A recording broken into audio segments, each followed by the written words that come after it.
Good morning, ladies and gentlemen. My name is Rolf Scarro, and you are watching episode 3 of KARRSHOW. I know, it's been long overdue. It's been what? 2 months since episode 2? But hopefully you understand that I'm not making any money from this yet. And I'm actually spending my money to make these episodes. So it can take time. It takes time, it takes money, it takes effort. So fuck you, basically. Today we are in Latvia, in KIA National Park. This exact space where I am filming right now, it's kind of a special place for me, because a couple of years ago, on this very hill, I attempted to do a backflip, which ended like this. Yeah, that could have been better, right? Luckily, today we are not here to do backflips, we are here to do a car review. The location will obviously change, but look at this.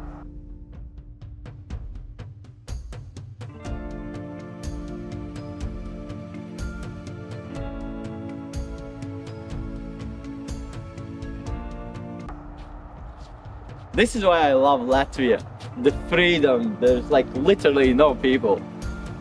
Fuck you! Nothing. Absolutely love it. So yeah, let's take a closer look at the car.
It's so fucking cold.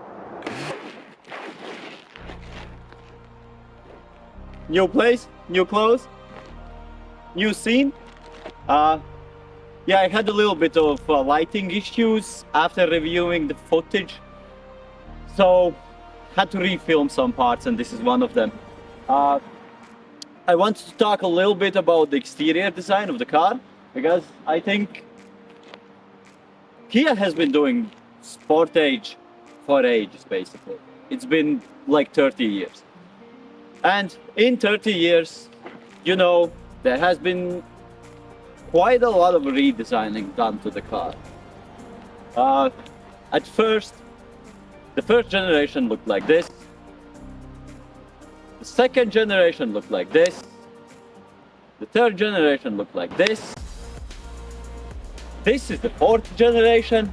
And the fifth generation looks like this. But today we are going to talk about generation 4 and a little bit about the generation 5 as well. Because for the generation 4, I really like the design of the car. It looks very sporty, but it has a good ground clearance for something that you would call a city SUV. And what I mean by that is, it's not really an off-road car. For God's sake, it's a front-wheel drive, at least this specific model of the car.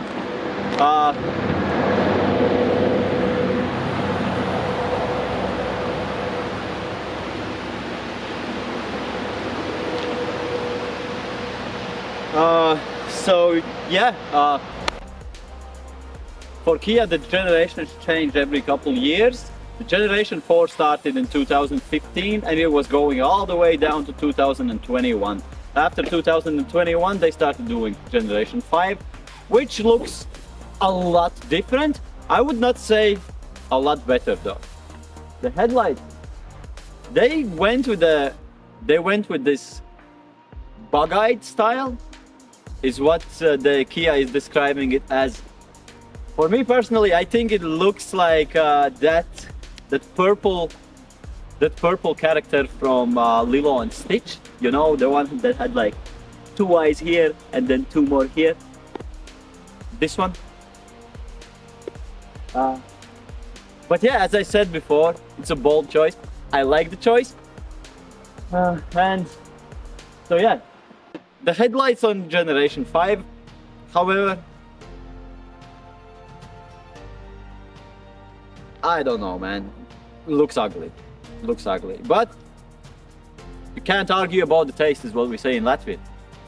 The one thing that I do like about Generation 5 that I don't like about Generation 4 though, the front grille of the car. Generation 4 grille looks like it was drawn by a 2-year-old. Generation 5, however, looks very cool. Like, I love that it's covering the whole front. That looks quite badass. I can't deny that.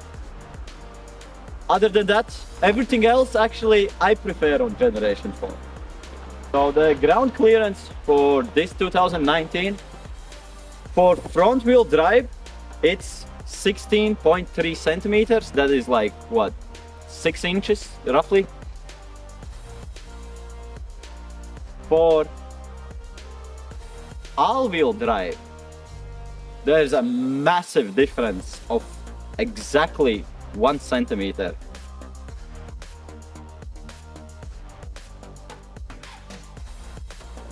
So if you want all that huge ground clearance difference, then you should obviously go for an all-wheel drive car. If that 1 centimeter does not mean that much to you, you can pick and choose basically. Logically speaking, it's an SUV. Me personally, I would go for all-wheel drive. But if you're not planning on doing off-roading and if you're not planning on driving in woods or stuff like that, and you only need it for commuting from city to city or driving on uneven ground, like this ground for example, front wheel drive will do just fine. You don't need all-wheel drive. So yeah, the headlights. Yeah, talking about the interior design of the car, I really like that this car has you call it manual shifting. First, second, third, fourth, fifth, sixth, and the raqueta. So that's nice. That's not something that a lot of cars get these days.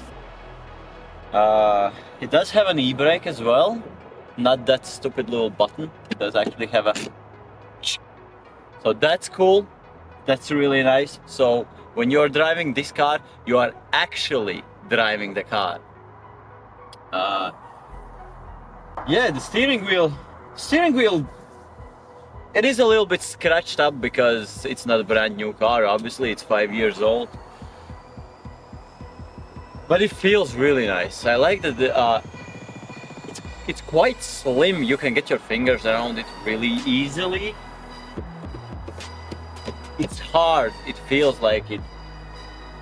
It feels like a steering wheel should feel like.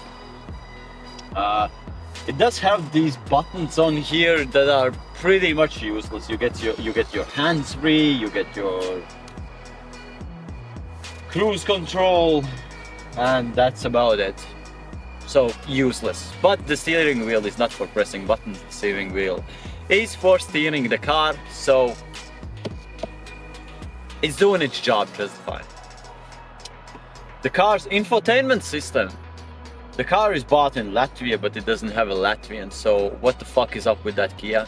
Why is it only Russian? That's dumb. But since I speak Russian, I can live with that. I have said that I like when cars meet modern technology and old school button design, and I do stand by that. But in this car, the buttons are way too much. You know, you have 1, 2, 3, 4, 5, 6, 7, 8 buttons here, 2 knobs here. So 2 knobs, 8 buttons. That's 10 in one line. Then 1, 2, 3, 4, 5, 6 buttons, 7, 8, 9, 10, 11 buttons. Another 2 knobs, 3 more buttons, and it just feels a bit too much, especially since you have this free space over here next to car infotainment system. You could easily fit 4 buttons on left side, 4 buttons on the right side, and that would be brilliant. You will have more space here, maybe to put another air vent or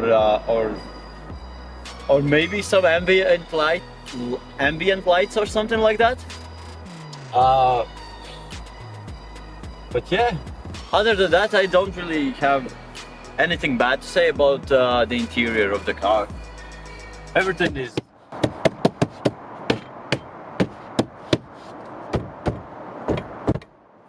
everything feels sturdy, except for a roof. What the fuck is that? Yeah, I don't know. Everything feels sturdy except for a roof. But no one really needs a roof on the car anyway to be sturdy, because if you roll over, then you are just a dumbass, and that's on you. A lot of space here in the central panel. Central glove compartment. I don't know what it's called. Yeah, as I already said about the seats. The seats, I have driven this car long term, and I can assure you, they are more comfortable long term than BMW X4s. BMW X4 seats, they look premium because you think, oh, it's leather, it's fancy pantsy, right?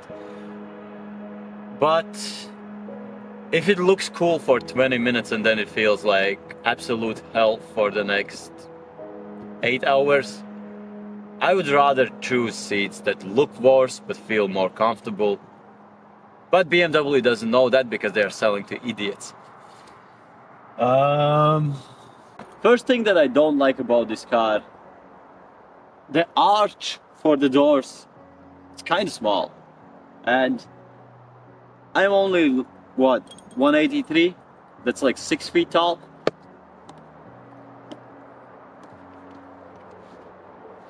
Getting in is easy, but getting out, you can hit your head. Of course, you can pump down the seat, and then it's easier. So that's nice.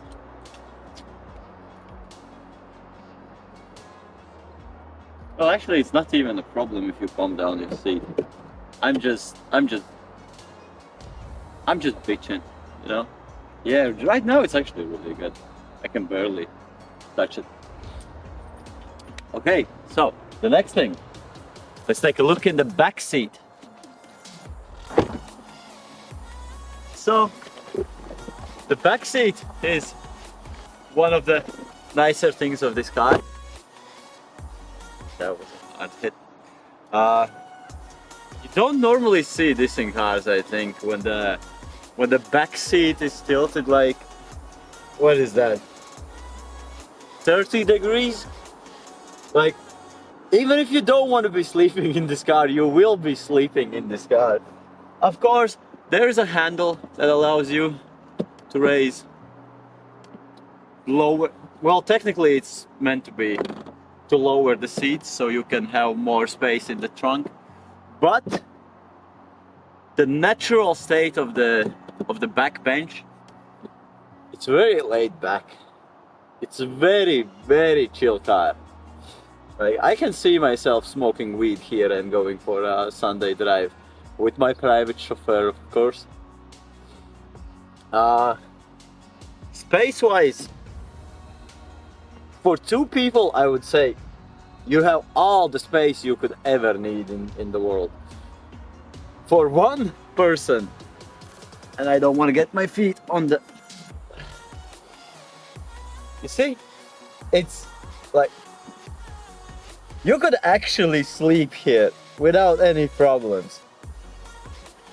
I'm not sure how good the angle bench is for your back on long term, but you get your hand rest out here. You can put your bottles in here. Well, not this bottle, that's too big. You got your air vents over here, your AC, if you will. You have USB, old USB port, and you got, of course, your 12 watt. What is it called? You know, where you put like a cigarette thing, the cigarette lighter thing. So yeah, all things considered, the back seat is extremely comfortable, extremely spacious. It's not leather or anything like that, but I like how soft the seats are. They actually feel better than BMW X4s that I reviewed 2 months ago. You even have heated seats, as you can see from this button over here. So that's something.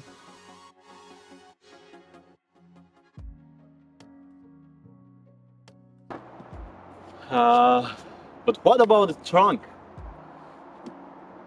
It opens up from, as any regular car, basically. You put your fingers underneath and you can find a switch.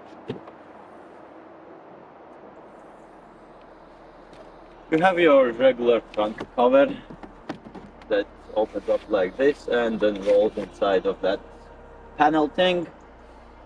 Trunk seems spacious, I guess.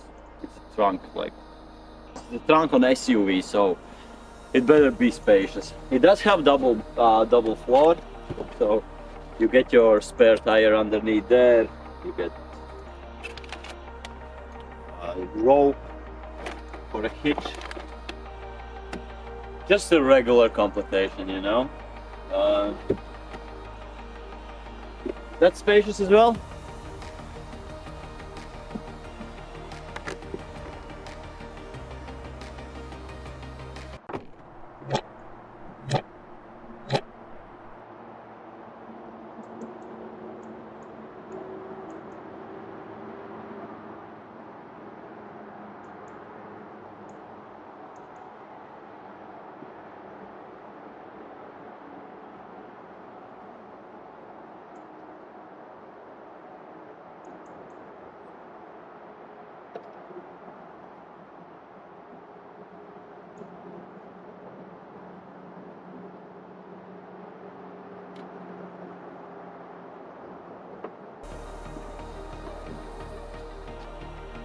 I thought I was stuck there for a minute, but there's a little plastic cover, look just like this, like there's a car drawn on it. You can remove the cover and then you can open the trunk from the inside.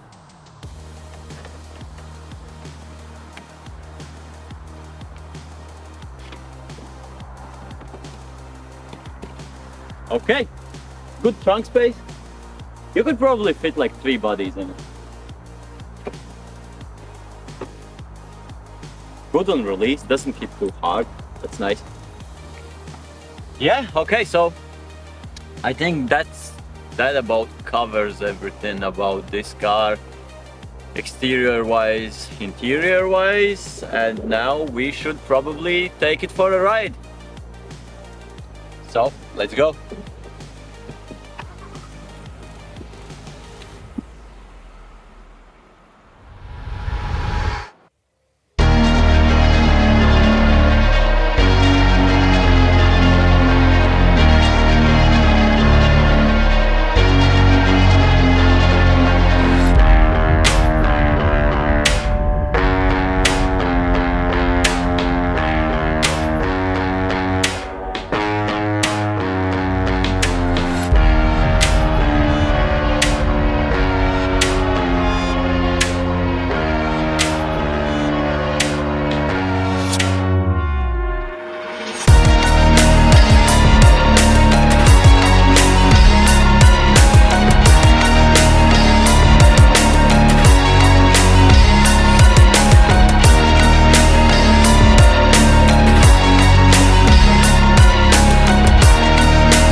feels like a ship,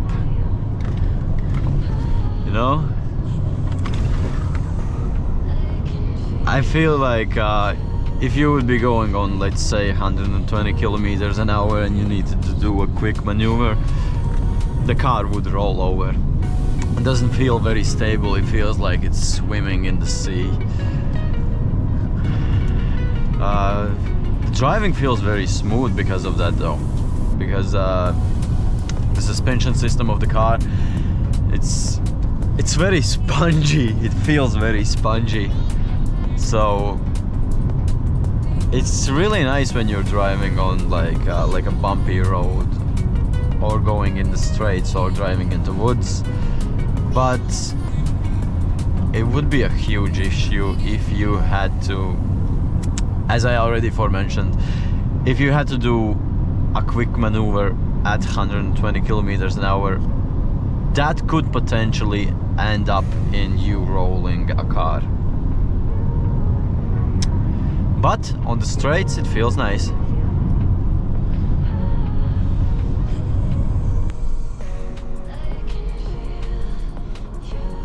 This seems like a perfect place for an SUV test, actually.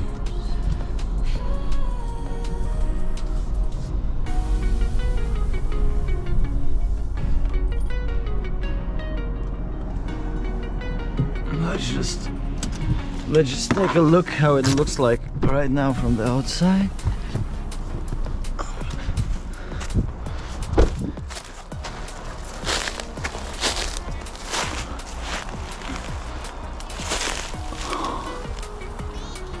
I mean, it looks alright, but then you can see the road is all bumpy and shit, so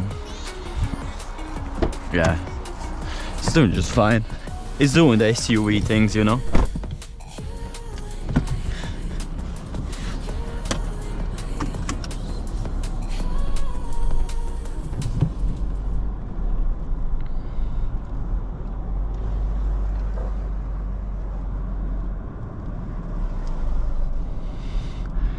That touched the roof.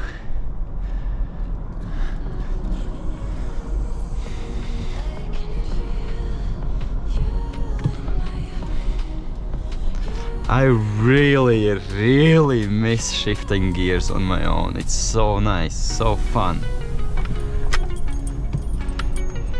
Feels so much more like an actual car experience than just drive and that's it.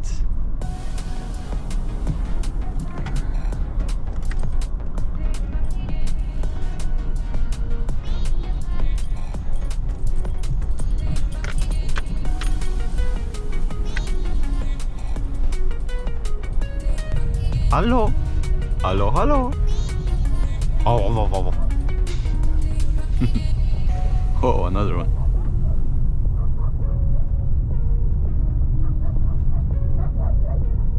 Oh, he's still on me. Oh no, he gave up.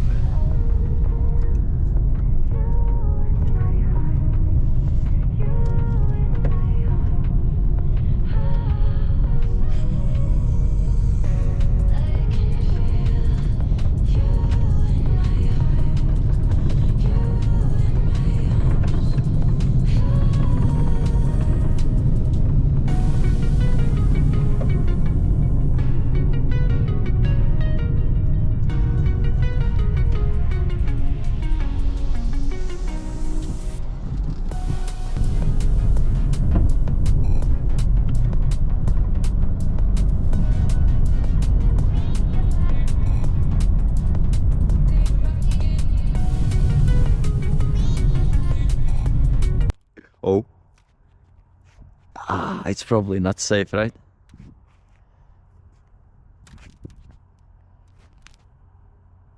I kinda know it's not safe.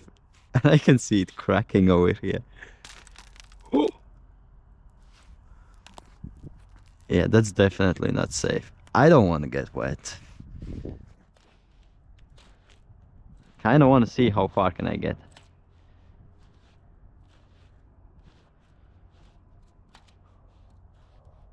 Oh, this is going really good actually.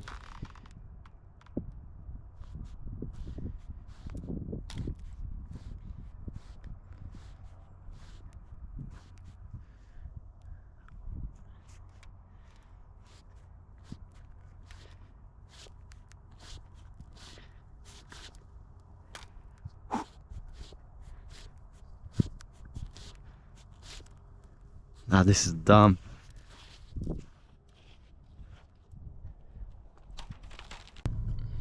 Also, do you need to show turn signals when you're driving and you're driving in like places like these? But there hasn't been a car since I started driving. Is that actually a rule? Do I actually have to show a turn signal? I don't think so.